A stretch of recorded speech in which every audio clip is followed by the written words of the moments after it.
안녕하세요, 닥터컴입니다. 드디어 오늘 모드버스 강의의 종지부를 찍는 10번째 강의, 모드버스 네트워크 구성에 대해서 한번 알아보겠습니다. 자, 우리 모드버스 네트워크를 이야기하기 위해서는 모드버스 게이트웨이라는 장비를 먼저 말씀드려야 되는데요. 모드버스 게이트웨이는 한쪽은 모드버스 시리얼 통신을 위한 시리얼 통신 포트가 여기 이제 존재하게 되는 거고요. 그 다음에 한쪽은 모드버스 TCP를 위한 이더넷 포트가 이제 장착이 되어 있는 형태로 이렇게 구성이 되어 있습니다. 그래서 이건 슈나이더의 모드버스 게이트웨이의 예제인데요. 뭐 대부분의 장비들은 똑같습니다. 한쪽은 시리얼 포트, 한쪽은 이더넷 포트, 이런 식으로 이제 구성이 되어 있고요. 이 사이에는 어떤 일이 벌어지냐면 우리가 알고 있는 모드버스 프레임이 어떻게 되어 있죠? 어드레스, 그 다음에 뭐였죠? 펑션 코드, 그 다음에 데이터, 그 다음에 책성, 이렇게 구성되어 있는데 요 두 개만 가져다가 MBAP 헤더를 붙이고 펑션 코드랑 데이터를 이어 붙이고 여기는 이제 MBAP 헤더를 이제 여기다 붙이는 거죠. 그렇게 해서 이 사이를 이제 변환하는 형태가 되겠습니다. 아시겠죠? 그렇게 해서 그런 변환해주는 장비다 라고 아시면 되고요. 요 어드레스 부분이 실제적으로 이 MBAP 헤더에 유닛 아이디가 있어요. 유닛 아이디. 그 부분으로 이렇게 치환이 된다.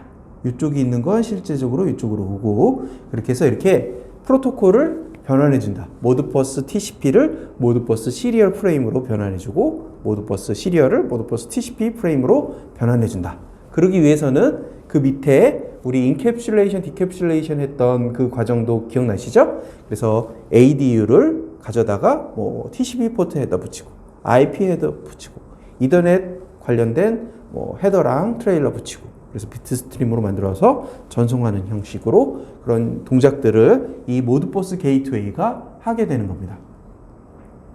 실제적으로 이제 모드버스 네트워크를 한번 보시면 첫 번째로 모드버스 시리얼 네트워크입니다. 그래서 기본적으로 전통적으로 이제 마스터가 이런 슬레이브들한테 뭔가 리퀘스트를 날리고 그 다음에 리스폰스를 받는 형태로 이제 구성이 되어 있죠. 그래서 마스터는 보통 제어피시나 HMI 같은 것들이 되겠고요. 슬레이브는 뭐 PLC, 뭐 센서류, 그 다음에 뭐 그런 것들이 이제 주를 이루고 있어요. 그래서 그런 것들 뭔가 동작시키고 뭔가 정보를 얻어오고 해서 컨트롤, 모니터링 이런 것들을 하는 동작을 하는 그런 모드버스 시리얼 네트워크가 되겠습니다.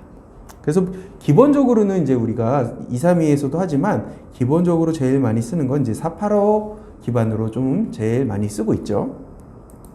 자, 모드버스 TCP 네트워크는 우리가 기존에 쓰고 있는 이더넷 네트워크를 그대로 사용하고 있어요. 그래서 이더넷 망을 사용하고 있고요. 그 다음에 여기 보시면 이제 인터넷을 이용해서 원격으로도 이제 뭔가 다른 장비들, 여기 또 슬레이브가 있으면 여기 슬레이브를 또 이렇게 연결할 수가 있게 되는 거죠. 그래서 우리 기존에 있는 TCP/IP 인터넷망을 그대로 사용할 수 있다는 큰 장점이 있습니다.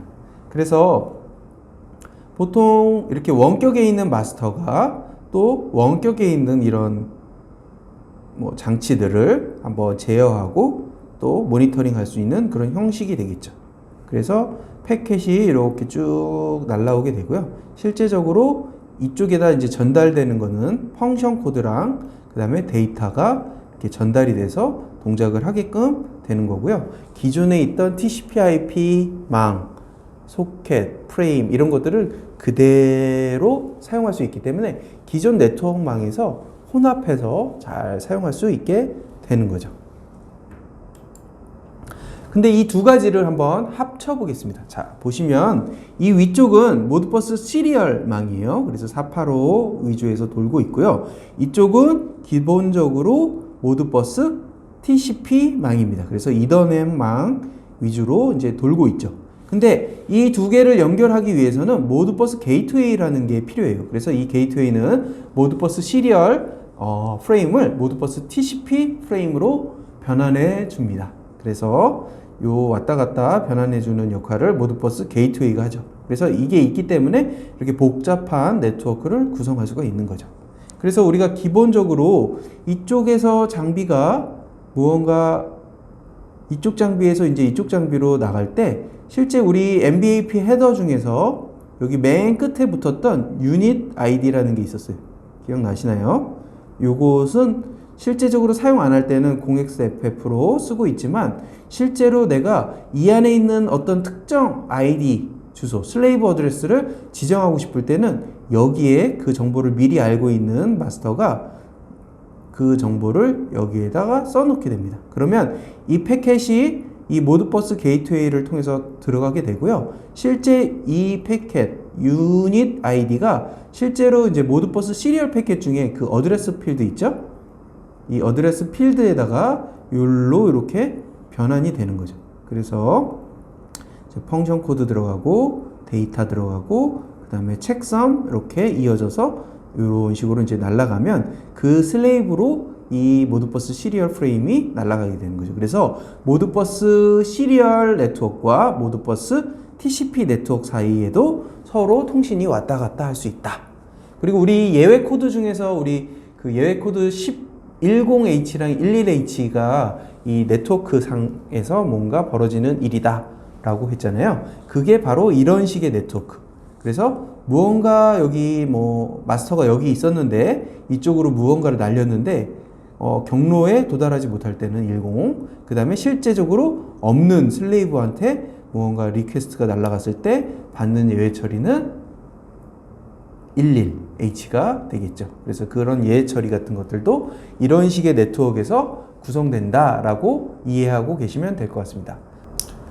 자, 이렇게 모드버스 TCP 네트워크 구성에 대해서도 한번 알아보았고요. 이 구성에 따라서 그 필드가 어떻게 쓰는지 좀 추가 설명도 한번 드렸습니다. 이렇게 모드버스 강의를 마치도록 하겠습니다. 수고하셨습니다. 바이바이.